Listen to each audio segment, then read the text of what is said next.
శిరీష గారు అసలు ఎందుకు కేసు పెట్టినట్టు శ్రీనివాస్ మీద? కేసు పెట్టాము అని అంటే కనుక ఫస్ట్ ఆఫ్ ఆల్ ఇప్పుడు తన మీద అసలు కేసు పెట్టాల్సిన అవసరం కూడా లేదు, వాస్తవం మాట్లాడితే. ఎక్కడ దొరికితే అక్కడ నరికి చంపేసే రైట్స్ కూడా ఉన్నాయి. ఓకే. కేసు పెట్టాల్సిన అవసరం లేదు. కానీ చట్టం తన పని తను ఎస్, చేసుకుపోతుంది ఎందుకంటే అన్న చట్టాలు ఉన్నాయి, ఉద్దేశంతోటి మేము ప్రభుత్వం కేసు ఉంది పెట్టాము. చర్యలు మేము తీసుకోవడానికి. ప్రభుత్వానికి ఒక విలువ ఇచ్చాము. ఉమ్, ఆ విలువను బట్టి వాళ్ళు ఆ విలువను కాపాడుకుంటారా ఉమ్, అన్నది ఇక ప్రభుత్వానికి వదిలేస్తున్నాము. ఎందుకు అని అంటే కనుక ఈ రోజు ప్రభుత్వం కనుక వాడిని శిక్షించకపోతే కనుక రేపు పొద్దున వాడు సమాజంలో తిరిగాడు అని అంటే కనుక ఉమ్, ఇన్కేస్ ఇప్పుడు ఒక నార్మల్ పర్సన్కి దొరికినా సరే వాడిని కొట్టి చంపే అవకాశం ఉంది. అంటే మీకు ఏ విధంగా, అంటే మీ మనోభావాలు ఎందుకు దెబ్బతిన్నాయి, అంత యాక్షన్ తీసుకోవాల్సినంత అవసరం? మనోభావాలు ఎందుకు దెబ్బతిన్నాయి అని అంటేనమ్మా, ఒక్క మాట, నేను ఒక ట్రాన్స్ ఎస్.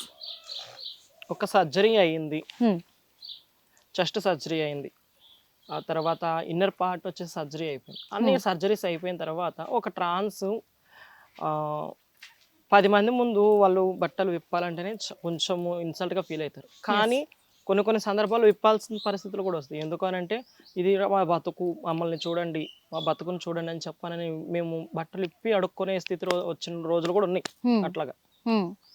అయితే ఈ శ్రీనివాస్ అనేవాడు ఏం చేశాడంటే ఒక ట్రాన్స్ని బేస్ చేసుకొని సమాజాన్ని మోసం చేయటం కోసం వచ్చాడు. అంటే ఒక ట్రాన్స్జెండర్గా, అంటే ఒక ట్రాన్స్ని ఏం చేశాడంటే బేస్ చేసుకున్నాడు. మరి స్టార్టింగ్ నుంచి కూడా ఎందుకు తన మాయ రూపాన్ని బయట పెట్టలేకపోయారు మీరు?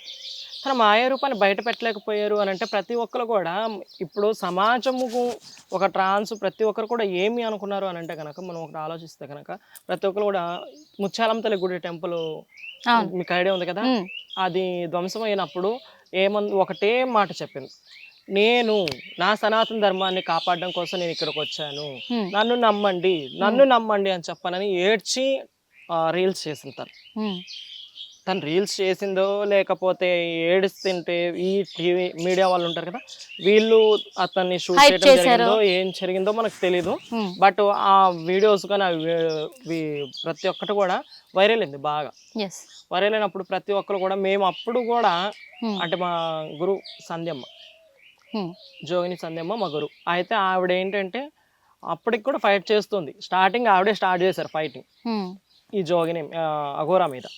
అయితే ఈ అఘోరాని ఫస్ట్ నుంచి కూడా నాకు డౌట్, తను అఘోరా కాదు అని, తను ఒక లేడీ కాదని డౌట్. ఫస్ట్ అయితే వచ్చిన డౌట్ ఏంటంటే తను ఒక లేడీ కాదు.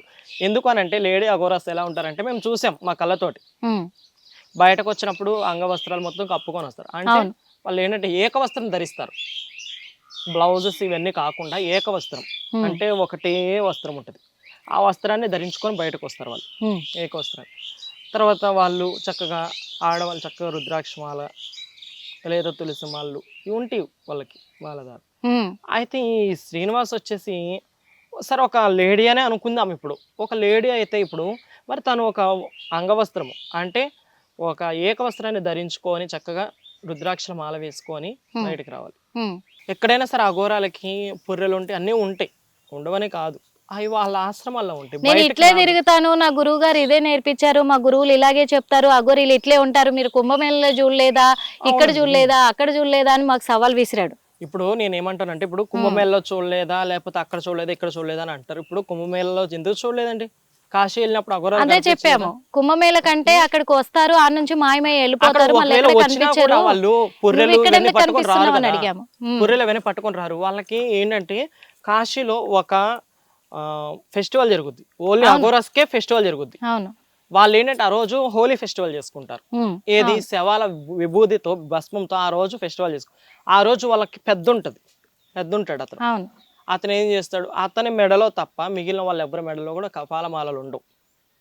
నేను చూసాను, నేను రియల్గా నేను చూశాను కాబట్టి నేను చెప్తున్నాను. అయితే ఆ కపాలమాలలు వేసుకొని అతను ఆ హెడ్ ఎవరైతే ఉంటారో అతను ఆ భస్మంలో ఆడుతుంటే అతను ఎప్పుడైతే ఆ భస్మం అదే శవం ఫ్రెష్గా కాలిన శవం భస్మంతో ఆయన శివునికి పూజ చేస్తాడు, అప్పుడు వీళ్ళు మిగిలిన అఘోరాస్ అంటే లో కమిటీ ఉంటుంది కదా, వీళ్ళు మిగిలిన వాళ్ళందరూ కూడా ఆ భస్మంతో హోలీ ఆడతారు. అదొక పెద్ద పండగ జరిగినట్టు జరుగుద్ది. అది ఇక్కడ కాశీలో. సరే ఇప్పుడు నువ్వు ఒక అఘోరావి, నువ్వు ఒక గురువు అయితే నువ్వు పుర్రెల మాల వేసుకొని తర్వాత నీ కారు నిండా పుర్రెలు డెకరేట్ చేసుకొని రావచ్చు. అది నువ్వు చేసింది అసలు ఎట్లా ఉందంటే ఏదో ఒక షో కోసం నువ్వు ప్రిపేర్ అయినట్టు లేకపోతే ఎవరో నీకు డబ్బులు ఇచ్చి వాళ్ళు నీతో చేపిస్తున్నట్టుగా నువ్వు చేసావు. ఇప్పుడు అఘోరిల టాపిక్ వచ్చింది కాబట్టి మాట్లాడుతున్నాను. ఎందుకంటే ఈ శ్రీనివాస్ అనేవాడు అసలు అఘోరి కాదు, నాగసాధువులు కాదు, అంతకంటే ఇది కాదు. ఎందుకంటే వాళ్ళకు చాలా పవిత్రత ఉంది అఘోరిలకి. అంటే కాశీలో ఉండే కొంతమంది మాత్రము మరి మీ ట్రాన్స్జెండర్స్కి కాల్స్ వస్తున్నాయని విన్నాము. ఎందుకంటే మమ్మల్ని అవమానిస్తున్నారు అని అంటున్నారు అని కాల్స్ వస్తున్నాయి అని అంటున్నారు. అంటే మీరు అఘోరిలోనే తప్పు పడుతున్నారా లేకపోతే ఈ శ్రీనివాసుని తప్పు పడుతున్నారా ఏంటి అసలు ఒక క్లారిటీ? కొంచెమా ఇప్పుడు నేను చెప్పేది ఏమంటే, ఇప్పుడు అఘోరాస్ని మేము తప్పు పట్టట్లా. ఎందుకంటే అఘోరి తత్వం అనేది ఇప్పటి నుంచి కాదు, శివుని యొక్క 5వ రూపమే అఘోర రూపం. అవును, అఘోరి. అయితే ఈ అఘోర రూపం వచ్చేసి ఎక్కడ అది కాశీలో, నేపాల్లో, తర్వాత మన హిమాలయస్ లో, కేదార్నాథ్ లో, తర్వాత అటు బద్రీనాథ్ అటు సైడే. మన ఇటువైపుకి వచ్చేసేసరికి ఇంత అఘోరాస్ ఎవరు లేరు. ఉన్నా కూడా ఎక్కడో అడవుల్లో ఉంటారు వాళ్ళు. సో ఏంటంటే ఏదైనా ముఖ్యమైన విషయం అయితే బయటకు వస్తారనమాట. అది వచ్చినప్పుడు కూడా వాళ్ళు చక్కగా వస్త్రాలు వేసుకొని అంగవస్త్రం కప్పు. అంటే అఘోరి పేరు పెట్టుకొని ఇక్కడికి వచ్చిన శ్రీనివాసు వాళ్ళని కూడా అవమానించాడు కాబట్టే ఆయనను తిడుతున్నాం కానీ అఘోరిలను కాదు అంటున్నారు. అవునండి, వాస్తవం అది. ఇప్పుడు నాకు కూడా మొన్న ఒక అఘోర కాశీ నుంచి ఒక గురువు గారు కాల్ చేశారు. ఆయన పేరు ఏదో ఉంది, బాలు శాస్త్రి గారు ఎవరో సంథింగ్. అయితే నా నెంబర్ ఎవరో ఇచ్చారంటే అతనికి. అతను కాల్ చేసి, అమ్మ మీరు అఘోరా గురించి ఇంటర్వ్యూస్ ఇవ్వటం ఆపేసేయండి, అతను ఒక్కడి వల్ల అఘోరాస్ అందరు కూడా బ్యాడ్ నేమ్ వస్తుంది మాకు. ఇప్పుడు మీ ట్రాన్స్జెండర్స్కి వచ్చినట్లే మాకు వస్తుంది. మీరు ఏదైనా చేయాలనుకున్నా సరే, ఏది చేయాలన్నా సరే, ఇప్పుడు మీరు కొంచెము ఆలోచించండి అమ్మా ఒక మాట అని చెప్పనన్నట్టుగా ఆయన మాట్లాడారు.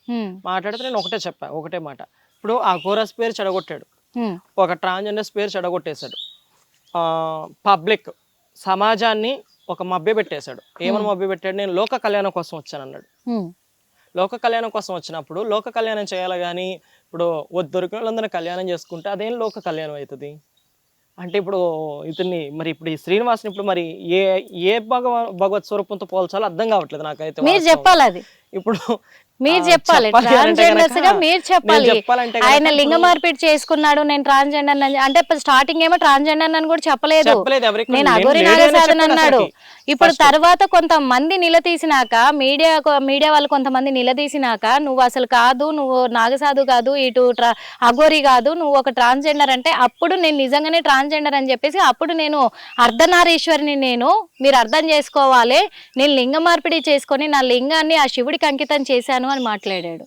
అప్పుడు ఒప్పుకున్నాడు. మరి ఇప్పుడు ఒక ట్రాన్స్జెండర్స్ గా మీరే చెప్పాలి ఆయనకి ఏ దేవుడు పేరు పెడతారని. ఇప్పుడు ఏ దేవుడు పేరు పెట్టాలంటే ఇప్పుడు లింగ మార్పిడి అయిపోయిన తర్వాత వాస్తవంగా ఒక ట్రాన్స్జెండర్స్ వచ్చేసి ఏమంటారు అని అంటే కనుక విష్ణుమూర్తి అవతారాలు అయితే కనుక మోహిని అవతారం అని అంటారు. సో శివుని రూపానికి వచ్చేసరికి అర్ధనారీశ్వర రూపం అంటారు. అవును, అర్ధనారీశ్వర రూపం అంటే ఇప్పుడు ఎవరికైతే లింగం కట్ చేయకుండా అదే శరీరం మీద ఎవరైతే వస్త్రాలు కట్టుకొని ఉంటారో వారిని అర్ధనారీశ్వరులు అంటారు. వన్స్ మేము ఏంటంటే మా థాట్లో వచ్చేసి మేము సర్జరీస్ అని చేయించేసుకోవాలి, మేము ఒక ఆడపిల్లలా మారిపోవాలని మేము ఎవరైతే అనుకుంటామో పూర్తి సర్జరీస్ అన్నీ అయిపోయిన తర్వాత వచ్చేసి ఒక మోహిని అవతారంగా పిలువబడదు. అంటే ఒక ట్రాన్స్ ఉమెన్ అంటే మార్పు చెందిన ఒక స్త్రీ, పురుషుడి నుంచి స్త్రీగా మారిన ఒక స్త్రీ, అంటే ఒక ప్రత్యేకమైనటువంటి స్త్రీ అని ఆమెకు ఒక బిరుదు ఉంది. సో ఈ యొక్క శ్రీనివాస్ని మరి ఏ బిరుదు పెట్టాలో నాకైతే అర్థం కావట్లేదు నిజంగా. వాస్తవంగా వీడికి 1/2 పాయింట్ అంటే 1/2 అని పెట్టాలా లేకపోతే ఒక అది కూడా కాదు కదా, ఎందుకంటే తనకు మెన్స్ ఫీలింగ్స్ ఉన్నాయి, ఒక అంటున్నాను 2 in 1 అని పెట్టాలా వాడికి. నేను రీసెంట్ గా ఒక ఛానల్లో కూడా వాడికి 2 in 1 నేమ్ ఇచ్చాను వాడికి. ఎందుకు అని అంటే ఇప్పుడు అక్కడ శ్రీవర్షిని వాళ్ళ అన్నయ్యని చేస్తున్నాడు తను, ఇటు శ్రీవర్షిని చేస్తున్నాడు. అంటే టూ ఫీలింగ్స్ ఉన్నాయి అతనికి. అంటే మరి ఇలా ఒక ట్రాన్స్జెండర్ పేరు పెట్టుకొని అంటే నేను ఇలా అంటున్నానని కాదు, మీ జోగినీలకు సంబంధించిన ఒక పేరు పెట్టుకొని తను ఇలా ఈ రోజున ఈ వర్షిణిని పెళ్లి చేసుకొని అందరికి ఒక షాక్ ఇచ్చాడని అనుకోవచ్చు, అందరిని ఒక పిచ్చోళ్ళని చేశాడని కూడా అనుకోవచ్చు. ఎందుకంటే తనకు బంధాలు లేవు, బాంధవ్యాలు లేవు, నాకు కులం లేదు, మతం లేదు, నేను ఒక నాస్తికుణ్ణి అని చెప్పేసి ఇక్కడ తిరిగిన ఆ శ్రీనివాసు ఈ రోజున ఎన్నో ఒక పెళ్లి తర్వాత ఒక పెళ్లి బయటపడుతూ ఉన్నాయి. అలాంటిది మరి ఇంతమంది అమ్మాయిల్ని పెళ్లి చేసుకున్న ఈ వ్యక్తి ఈ రోజున బయటపడ్డాక మీరు ఏం చెప్పదలుచుకున్నారు? ఒకటేనండి, చెప్పదలుచుకుందైతే ఏంటి అని అంటే కనుక వాడు చేస్తుంది చాలా ఫ్రాడ్. ట్రాన్స్జెండర్స్ని బేస్ చేసుకొని ఫస్ట్ ఆఫ్ ఆల్ ఏం చేశాడంటే ట్రాన్స్జెండర్స్ని బేస్ చేసుకున్నాడు. ఫస్ట్ నేను జనాలు నమ్మించడానికి ఏమని చెప్పాడంటే నేను ఒక లేడీని అన్నాడు ఫస్ట్, తర్వాత ఒక అఘోరి అన్నాడు. అఘోరి కాదనంటే తర్వాత నేను నాగసాధు అని చెప్పాను అన్నాడు. అఘోరికి నాగసాధుకి ఏంటి తేడా అని అంటే నాగసాధులు మాంసం తింటారు, అఘోరీలు మాంసం తినరు అని అన్నారు. అసలు అఘోరి అంటే అగౌరవమైనటువంటి పనులకి వ్యతిరేకంగా ఉండేవారిని అఘోరి అంటారు. అంటే నిషిద్ధమైన వాటికి దూరంగా ఉంటారు, వాళ్ళకి అంటూ ముట్టు ఏమి ఉండకుండా చేసుకునే దాన్ని వాళ్ళు ఒక మారుమూలకి వెళ్ళిపోతారు. వాళ్ళు ఏదో అవసరానికి వాళ్ళు బయటకు వస్తారు, వారిని అఘోరస్ అంటారు. ఇక నాగసాధు అంటారా? ఇక మరి నాగసాధు అంటే మరి ఇప్పుడు మాంసం తింటారు అని అంటారు. ఇప్పుడు మాంసం తింటాం అంటే ఇప్పుడు చికెన్ పీస్ తీసుకుని తింటామా? ఒక శవం మీద పెట్టుకొని అదే శవం కాలేటప్పుడు అక్కడ పెట్టుకొని ఒక పీస్ తీసుకొని తింటాం. అది కూడా ఒక మొత్తం మీడియాస్ అవన్నీ చూస్తున్నప్పుడు నువ్వు తిన్నది కాదు, లేకపోతే సమాజం అంతా చూస్తున్నప్పుడు తిన్నది కూడా కాదు. ఒక నైట్ నీకు ఆకలేసిందని చెప్పనని వెళ్ళి నువ్వు పీస్ తీసుకొని తిన్నావు అని అంటే అది మేమేమనుకోవాలి అసలుకి. హిట్ టీవీ యాప్, ఇందులో short news, live news, entertainment shows, movies, digital magazines తో పాటు మీ జిల్లా వార్తలను కూడా ఫ్రీగా చూడొచ్చు.